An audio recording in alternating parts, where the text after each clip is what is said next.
Midday in the scorched lands, the surface temperature hits 70 degrees Celsius, a killing heat that cooks protein in seconds. While others hide, the silver ant sprints. It is the fastest runner in the insect world, racing against the sun itself. But the heat is not the only danger. In the shadows, the sand itself is engineered to kill. But the heat is not the only danger.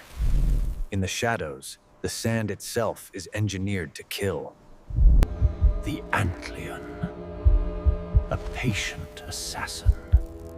It waits at the bottom of the pit. Seeking relief from the sun, the runner makes a fatal error. It strays too close to the rim. The slope is built at the angle of repose. One touch, and the solid ground turns into a liquid slide. Gravity pulls it down. The harder it fights, the more the sand gives way.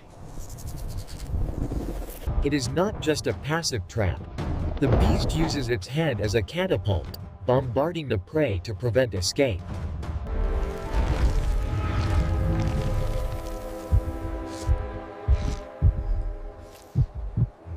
A fringe-toed lizard, the dragon of the dunes. It doesn't care for traps. It smashes through them. The hunter becomes the snack. Chaos is the only ladder. The ant has a split second to escape.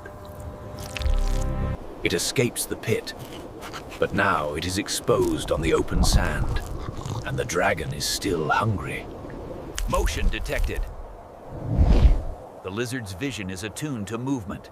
The chase is on. Speed versus speed.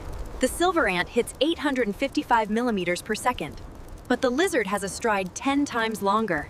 A sticky harpoon, missed by a millimeter. The ant's erratic zigzag path saves its life. The lizard uses its tail to cut off the retreat. When you cannot run, you fight. A tiny warrior facing a giant.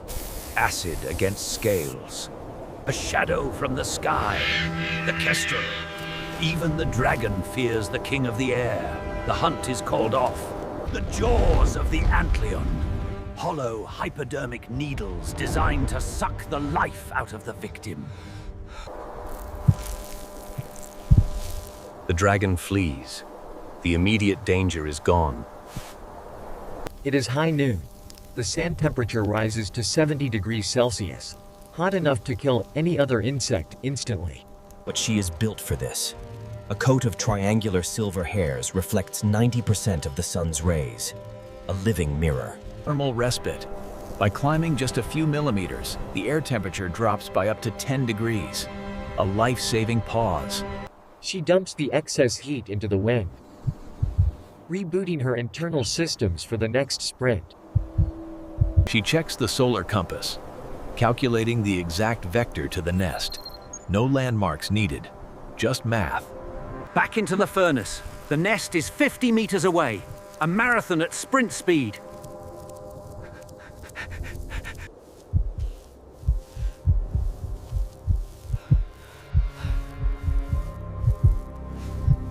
There, the pheromone signature. Invisible to us, but a neon sign to her. The entrance is right here. Safe. Down into the cool dark. She has cheated the sun one more time.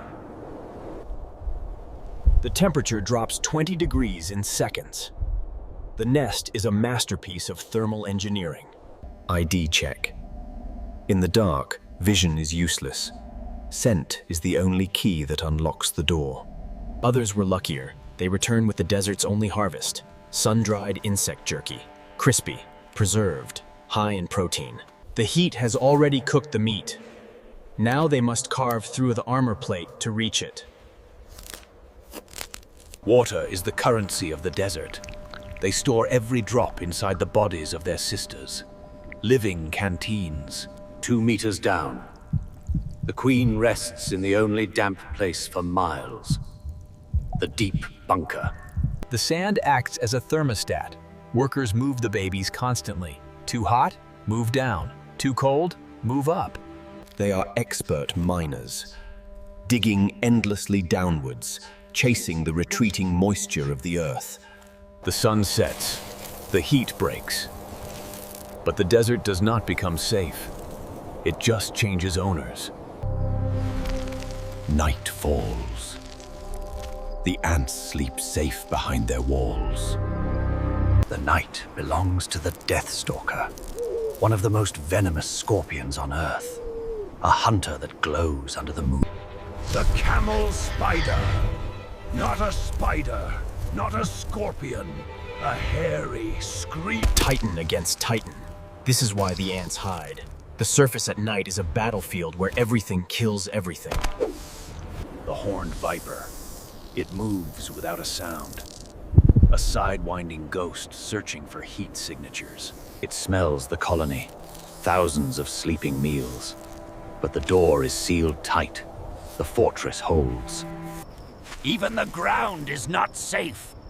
Danger waits under every grain of sand.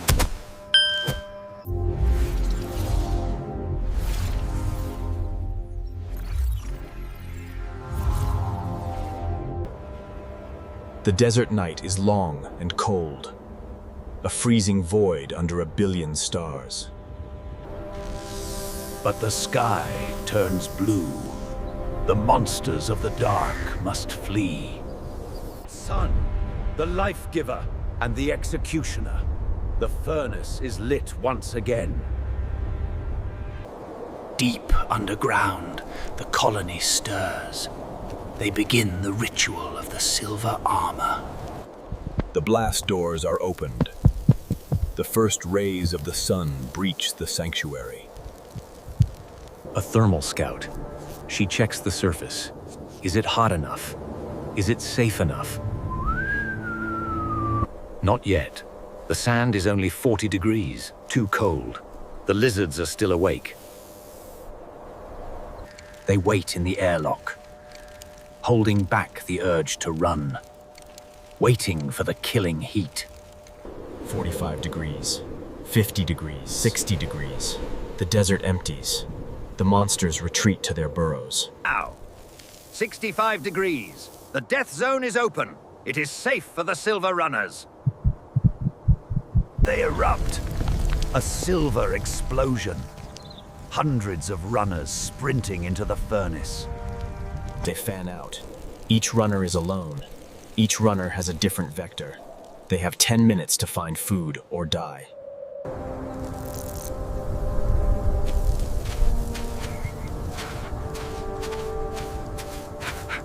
It is 20 times her weight. A dried husk of protein. Valuable, but immense. She locks her jaws, the strongest muscles in her body. The lift begins. Inertia is broken, but speed is sacrificed. She is no longer a sprinter. She is a hauler. She drags it backwards, navigating by memory, counting steps in reverse, maintaining a straight line to home. The terrain fights back. A dune face. Loose sand at a 30-degree incline. An impossible climb. 1 step forward, 2 steps back. The sand offers no grip for the heavy load. The effort generates internal heat. The sun strikes from above. Her temperature is redlining. She must drop the prize. Survival comes first. A few seconds to dump the heat, or she dies. Cool down, refocused. She returns to the struggle. She will not leave the harvest behind. The summit. The terrain levels out. And there, 50 body lengths away, is the sanctuary. Competition. A scout from a rival colony. She has been watching, waiting for the hard work to be done. Possession is 9/10 of the law. A tug of war begins in the blistering heat. A stalemate is a death sentence. Every second spent fighting uses precious energy reserves they cannot spare. She plays her ace card. She is close enough to home. She screams for help, not with sound, but with scent. The colony answers. Fresh soldiers, fully rested, sprint to the front lines.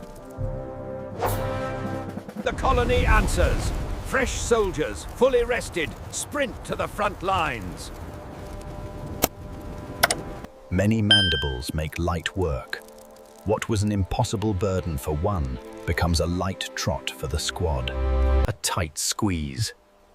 But nothing is left behind. Every gram of protein is forced down the chute. The surface is empty again. The heat claims the land. But the treasure is safe below. Down here, in the cool dark, the colony feasts. Another day survived. Another battle won against the sun. The wetlands, a paradise of water. But when the rains come, paradise turns into a drowning pool. They feel it first. The drop in pressure, the static charge. A storm is breaking. One drop, heavy as a hammer. Then, 1,000,000. The sky opens up. The colony retreats to the bunkers. But this is not just rain. This is the flood. The ground saturates. The river bursts its banks. The water rises 1 meter in an hour. Breach. The lower levels flood instantly. The safety of the underground is a trap. Evacuate. Everything portable must go. The larvae, the pupae, the next generation. The queen, the heart of the colony. She is heavy with eggs, built for laying, not for running. They erupt onto the surface. 100,000 refugees trapped on the last inch of dry land. The mound falls. The earth is gone. Now they must do the impossible. They must walk on water. Panic turns to engineering. In seconds, individual ants become structural components. They grab the nearest limb and hold on. A mandible grips a leg. A leg grips a waist. A weave stronger than the sum of its parts. Their bodies are covered in microscopic hairs that repel water. They trap air bubbles, making them mathematically unsinkable. The bottom layer is submerged, but they do not drown. They breathe through a silvery lung of trapped air. In the center, high and dry, sits the queen. The raft exists for one. Viscoelastic, a material that acts like a solid when standing still, but flows like a liquid under stress. The larvae and pupae are buoyant. They are kept on top, safe from the depths. A living island, 100,000 souls, drifting without a rudder, at the mercy of the current. But the water is not empty. Below the surface, giants are waking up. Attack. A tetrafish. To them, the raft is a floating buffet of spicy protein. The raft is a superorganism. When injured, it heals. Workers rush to plug the gap, tightening the circle. The predator returns. It thinks it has found an easy meal. It is wrong. It swallows hundreds. But fire ants do not die easily. They are now behind enemy lines. Solanopsin, a necrotizing alkaloid venom. It burns like liquid fire. The pain is instant. The throat swells. The predator becomes the victim. It regurgitates the meal. The lesson is learned.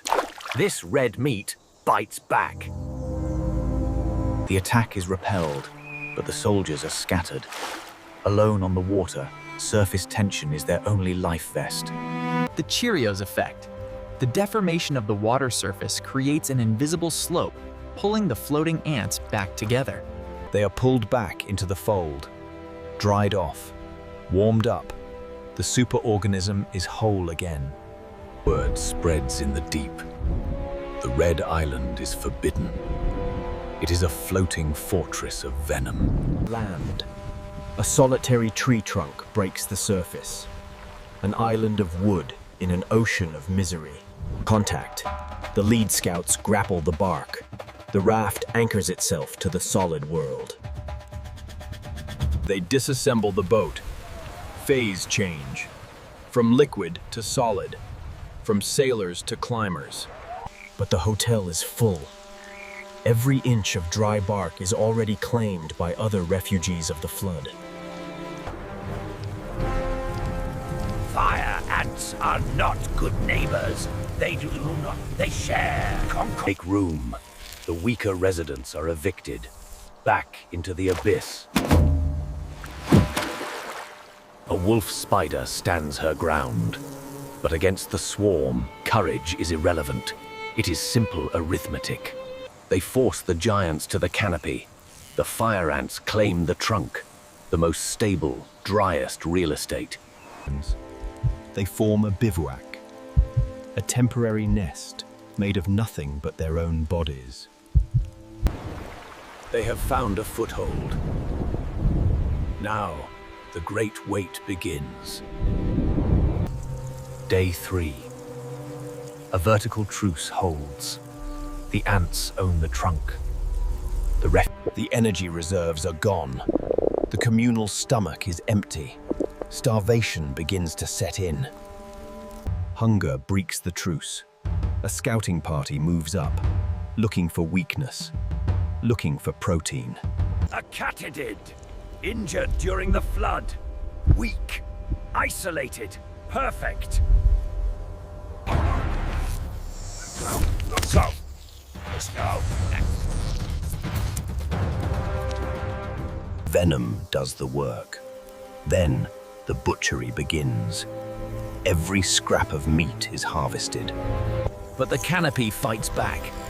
The spiders are hungry too, and a meat-carrying ant is a double prize. They do not pursue. The upper branches are the spider's web. They retreat to the fortress with what they have. The catch is small. The workers starve so the queen may eat. Night falls, and with it, a cold front.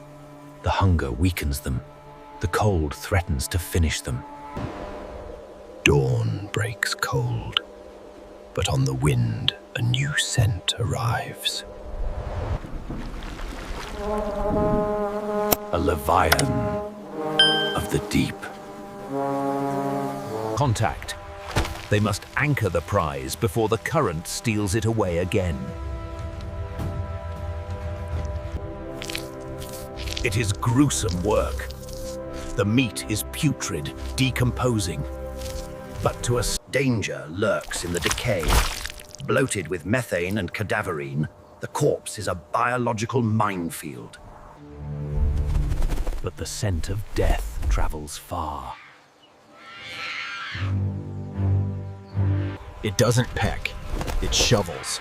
A single scoop swallows 500 workers along with the meat. But the meat bites back. They swarm the unfeathered skin, eyes, feet, unleashing their fiery venom. The pain is too much. The giant concedes. The venom of the fire ant is a deterrent even to dinosaurs.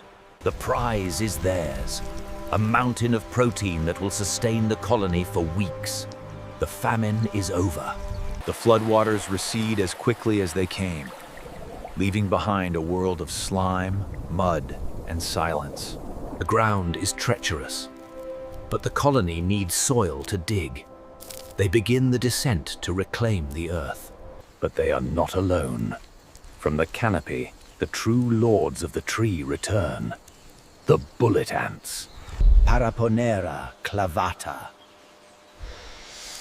An ancient giant. To the fire ant, this is a titan.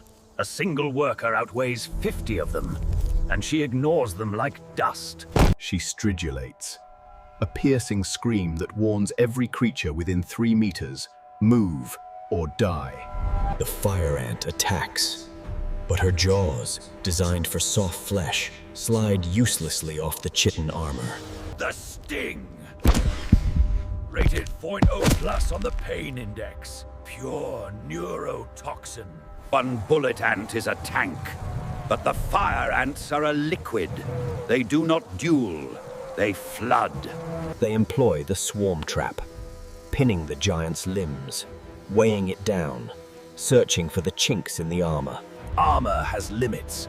Between the plates there is soft skin, the neck, the joints, the Achilles heel.